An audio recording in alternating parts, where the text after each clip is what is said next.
Hi, everyone. It's Tessa. And Joe. From the Unveiling Paradise podcast.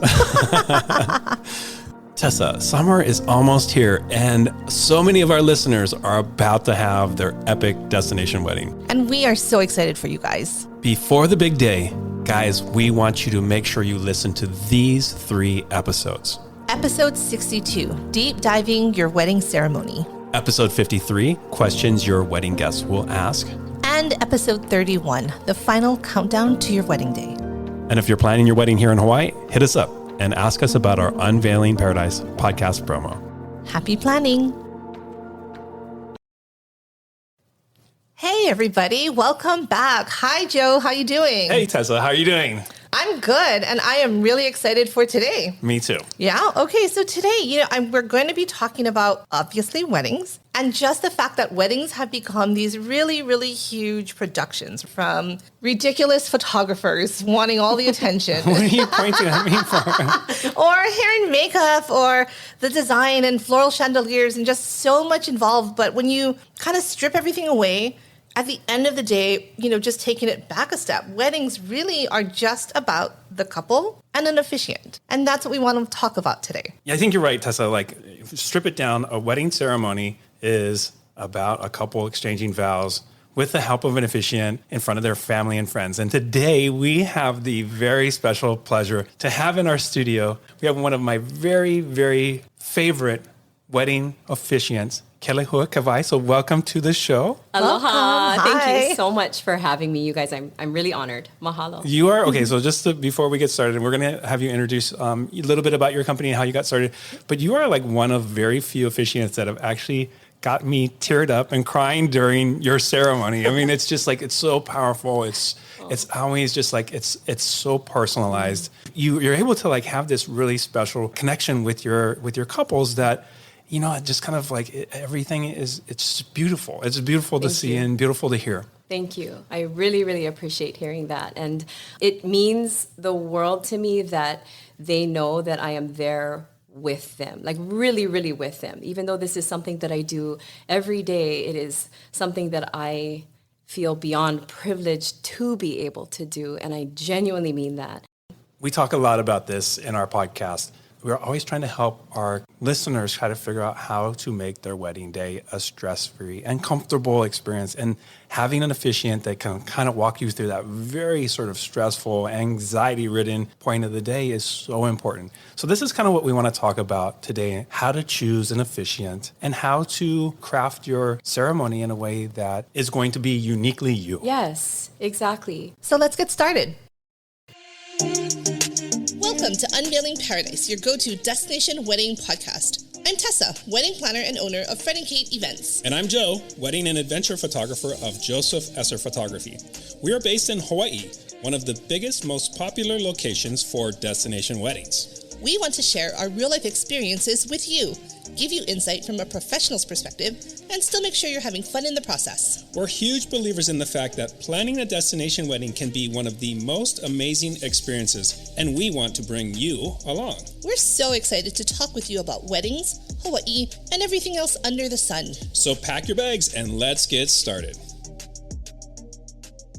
So our guest today, Kelehua, we're super excited to have her because we are going to be talking about wedding ceremonies, how to make them unique, how to kind of customize it to make it feel like you. And I think that's really something that she does really, really well. So again, welcome, Kelehua. We're really, really happy to have you here. And I just wanted to kind of ask you to start. What we love about your ceremonies, and we both love seeing that you are the officiant for the wedding because we know it's going to go smoothly. We know it's going to be very sincere. We know it's going to be genuine. It honestly makes me really happy when We I are see super fans, like hardcore super fans. fangirls. We are fangirls. I'm your fangirl. I mean, I don't know. Whatever. We can be, yeah. Fangirl guy. Yeah, we're fans. We're big time fans. And so I guess, can you tell us a little bit more about what you do to kind of create those personal touches for someone's ceremony? Sure, absolutely. As I will always say, there are so many different kinds of people in this world, and we've all been doing this work for some time, so we've had the privilege of meeting all these different couples from all over, Totally. coming from different backgrounds and different upbringings and different trains of thoughts and cultures and ethnicities and beautiful things that make them exactly who they are, including their own experiences. And so some couples, they want to plan everything to a T, and they want to make sure that they are in every part of the planning process. And let's just focus on the ceremony part, meaning they want to know exactly what's going to happen from start to finish. Then I have couples that they just put it in the hands of the professional, and they hire an officiant and they show up that day, and I meet them for the very first time at the venue, and we give each other hugs and I say congratulations, and we've communicated, but they have the general outline of my ceremony and they just let me go with it. And the words I like to use is follow my lead. There's some comfort in that when a couple says, you know what, we just want to follow your lead.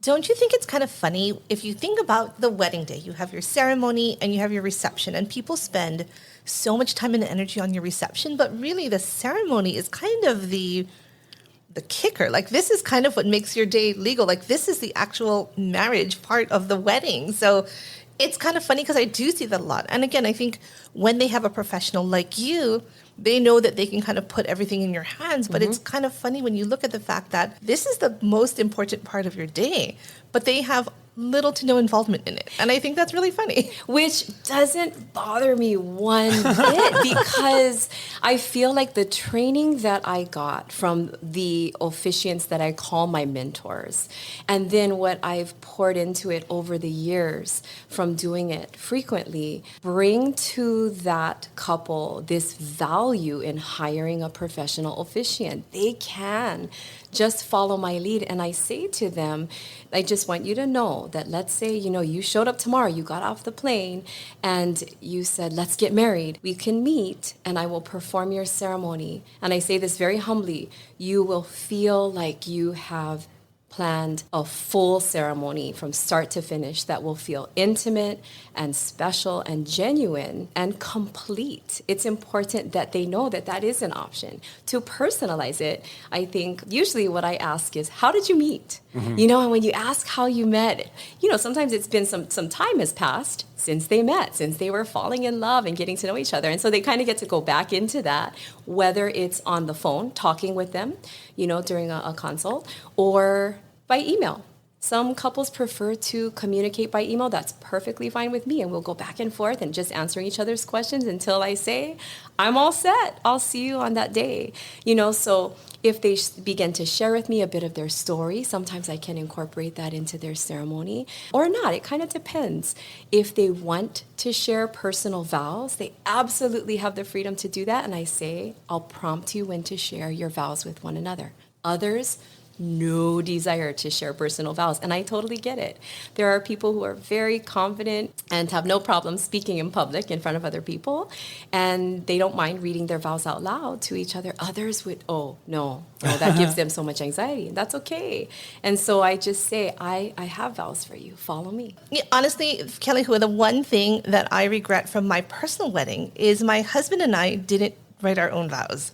And I wish we did, and I look back, and it's been way too long, and I'm not going to do it now, but it is the one thing that I wish we had done for our wedding. Why didn't you do your own vows, I'm wondering? Honestly, I don't know. I think it was I think I had so much on my plate. I was a little stressed. I didn't want to put any more thought into my wedding at that point. It was overwhelming. And I think just thinking about saying it in front of my family and friends was overwhelming, and my husband and I both were like, let's just not. But looking back, right, we have a video. I think it would have been really, really nice and just so much more personal if we did do our own vows. Sure, and I get that. I think you were able to check off all of the things on the to-do list, but writing your vows, you probably wanted it to be perfect, and you wanted it to just be so right, but there's so much going on in the planning process. And so, yeah, I've admired the couples who sat down, even if it's like that morning at the hotel room or whenever. Not in the morning, guys. Do not do it in the morning. As a planner, don't do it in the morning. There you go. Okay, so Kelehua, how would you talk to young Tessa who's about to get married and just prepping your vows and writing something that, She's still young now. Yes. what are your advice to couples about writing their own personal vows and not, like having it be this sort of stressful thing where you're like, oh my gosh, I'm going to be saying this in front of family and friends and this is my concern. Like, let's talk about that. Do you recommend writing your own vows all the time? Or there's sometimes you're like, no, don't do it. That's a bad idea. What is your recommendation for the vows? Sure. I think it's each individual couple needs to know what is going to make them happy on that day. If there's something that's going to bring you a tremendous amount of anxiety, the thought of reading vows, don't do it. You can do it at a time, that week when you're enjoying your time in Hawaii or wherever you are in the world, just with one another. But if it's something that you want to look back on and remember and listen to the words that you said when you're watching your wedding video, then yes, write your vows, and can be done in so many different types of ways. You can probably Google and find out, how do I write my vows and what should I include? Sure, I'm sure many people do that. I say make sure what's coming out of your mouth, what you're reading off of that piece of paper or in that little book is really, really who you are. Really think, who is this person I'm standing in front of that I am choosing to marry for the rest of my life? What do I want them to hear from my mind, from my heart? And start there, as opposed to being influenced maybe by what other people are going to think or if it's going to be silly, just be you. And I think that's just life in general. But some people are just so terrified of public speaking. Is there a way that your officiant can, say some of those things on your behalf where you don't have to necessarily be that spotlight on you? Absolutely. So, like I said, it can go in either direction. There can be a couple who just absolutely does not want to speak out loud except to say I do at their ceremony. And that just gives them a lot of peace. And so they can absolutely follow my lead. I have vows that I have them repeat after me that are intentionally meaningful, genuine, full of heart, and relatable to my couples. And then if they want to write their vows, how do I write my vows? I would say the average length of personal vows could be anywhere from a minute to 2 minutes. I've definitely seen longer vows, and I'll never say you need to cut it off by a certain time. I would never say that. Right. But if they do ask, how long? And I'll say, usually 1 to 2 minutes, 1 to 3 minutes. When writing the vows, I hear a lot of couples expressing what they're thankful for in their partner. Why they're standing there. It's because you, my partner, you made me feel this way. Every human wants to be wanted and needed. I think that's in all of us, whether we admit it or not. And this person standing before them has made them feel a way that they know I can spend my life with this person. So I hear a lot of that coming out in personal vows. This is what I'm thankful for. This is what you've done. And then this is what I vow to you. And it's great because, especially nowadays, anything can be said. I've heard the greatest vows, the vows that just make me cry personally, that make me laugh, that make me relate, where you hear them say, I promise to do this or that, something really funny, And I think I want to kind of tie that in right to a lot of weddings that I've been to, because couples will ask me, how do we write our vows? How do we get started? And it's really funny because I always tell them, make it yourself. Don't try, if you're a very silly, funny person, you're not going to write this long sonnet, right? It's not your personality. That's so I've seen couples where they're so cute because one is very, very funny and the other is very serious. And so our vows won't match. I'm like, but they will match you. Exactly. And so when they're reading it to each other, when they're saying it to each other, it's even better because they're not trying to be someone else. They're not pretending to match their vibe. They are both being true to themselves. Or one of them is really silly. They're telling jokes. They're promising to let them, go out with their girls and never get mad when they come home drunk at the end of the night. Right. And the other one is very serious, professing his undivided love to her. So again, the vows are very perfect for who they are. And I love that. Yes. And I think that, this generation right now, there's a lot of opportunity for freedom. Be who you really are and say the things that really are. In other words, don't be and do and say what you think you're supposed to, that everybody else expects you to say. Now that I say that reservedly and cautiously, because sometimes we have couples whose families will be there and they come from a certain cultural or ethnic background where the couple is most definitely trying to extend a level of respect to those family members sitting in the first, second, third rows. Very true. And so I think, all of us here, that work in the wedding industry, I think what I love about, especially where we live in Hawaii, is that it's a melting pot. And so we understand different cultures and we understand molding ourselves to that and adjusting to those things. And I think, therefore, going back to vows, sometimes I think certain couples will be a little more reserved in what they say to each other, and others are going to let it loose. And a lot of times when I'm looking at the audience, these are their best friends and their family members. They know this couple. So if you are going to share personal vows in front of everyone, to just be you, because that's your family and friends. They came all this way to see you, and so they know who you are, and be you. So, when you're writing your own vows, the nice thing is you're bringing in your own personal touches. A lot of my clients will say, hey, I would really like to somehow have my family friend or my father or, someone else do the ceremony, be the officiant for me. What are your thoughts on that? Sure. I think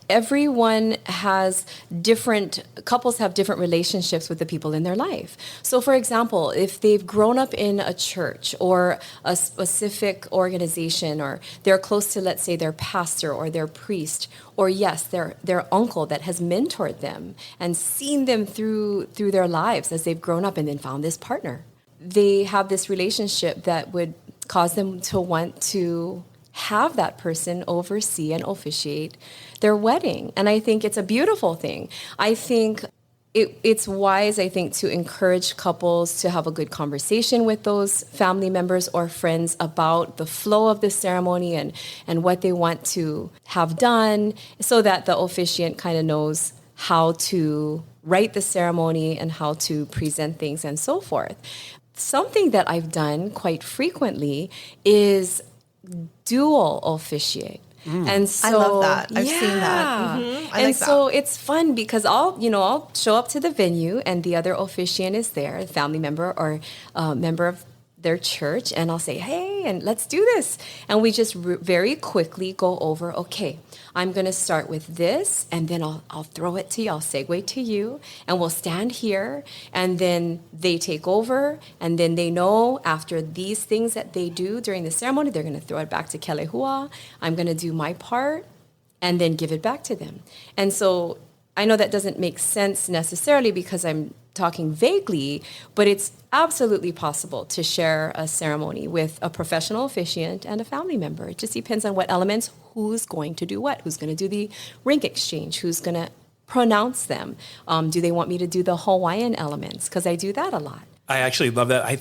You're so sweet too, because I usually hate it when you have a family or a friend officiating. So to actually have a professional there, and this is the thing for me, as a photographer, as a videographer, a professional always knows that it's not just the vows, but it's also the audience. The audience is seeing each other. So sometimes if you have a family or a friend doing the whole thing, it could be really awkward. And I see this, like couples standing 10 feet apart from each other. There's not that closeness. And when you bring in a professional, they'll get a little closer. I want you guys to hold hands. And that just changes the whole feeling and the whole vibe.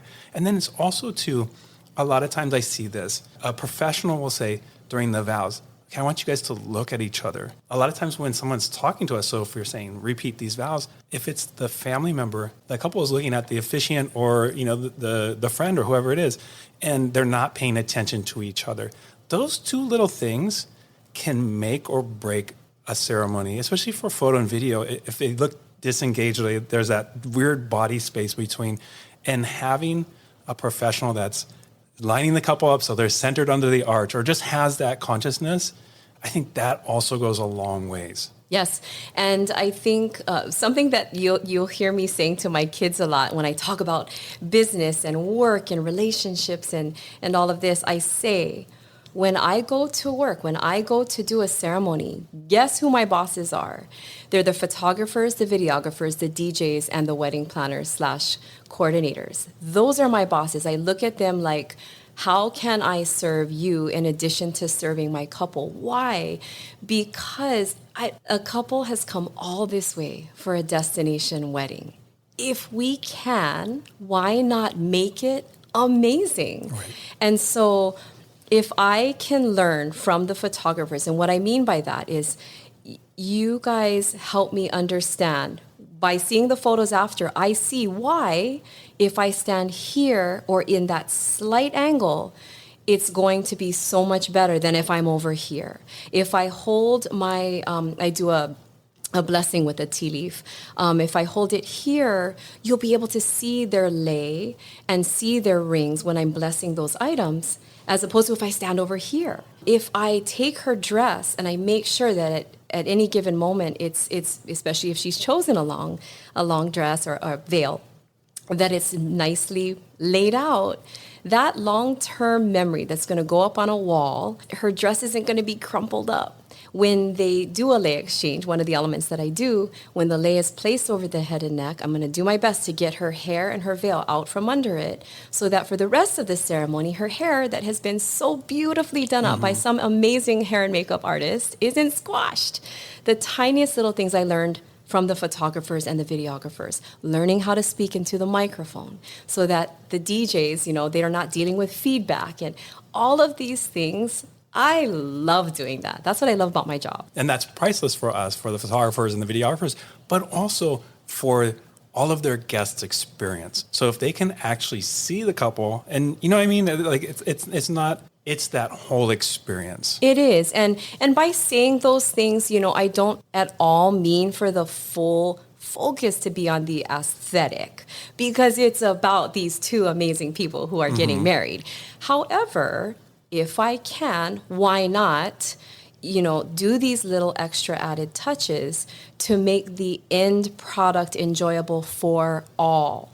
From, like you said, the folks that are sitting there, making sure they can see the couple and hear the couple, to the long time memories, the photo and the video, I'm always pro professionals, right? I definitely feel like having a professional officiant is a great thing.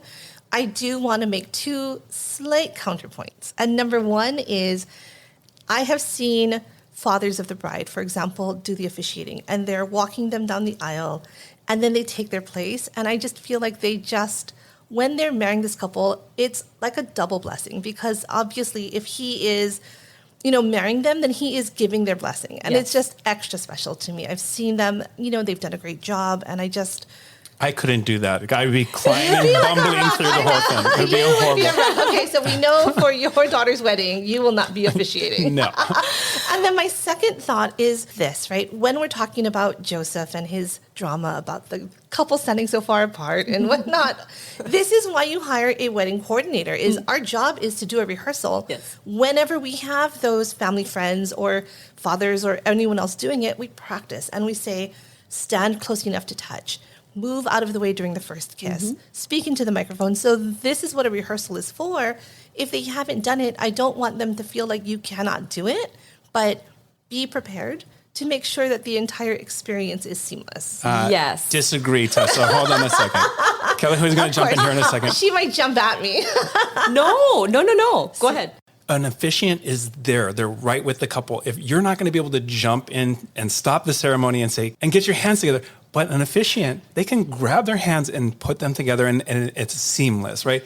So funny story is I was doing a wedding with a videographer, not Joe, and the couple was so far apart. And we went through the rehearsal and we went through this and he was like, I need them to get closer. And he's like, oh my God, grab my hand. So we are holding hands at the end of the aisle and staring at them, hoping that they can see us to understand. Yes. And then everybody's looking at that. Right? I know. There were pictures of us. We're like a couple now. I love it. But it's funny because they got it. So they did see us, and they did move closer together because they remembered we went through the rehearsal, and I think they just got nervous and forgot. Yes. But it's also, there's just so much on our couples' minds. They're so stressed out. They're so nervous. Are their vows, are they going to be able to speak in front of everybody? Even though you might coach them, it's not in the front of their mind. They're not thinking about that. And that's why having somebody there with them that can walk them through that and just make them feel comfortable and calm like you do, that's priceless to me. So, Kelehua, we are a destination wedding podcast. So we are constantly, having people that are getting married in locations other than their home state. They may have had an officiant or a priest or, a minister where they live, but now they're going somewhere else.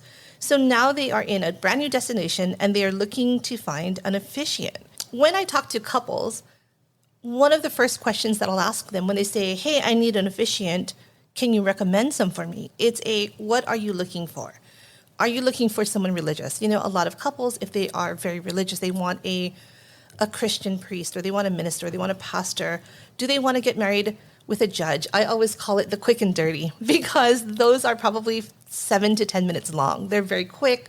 Are you looking for someone non-denominational? Are you looking for someone to, again, tie in some cultural elements of the location that you are?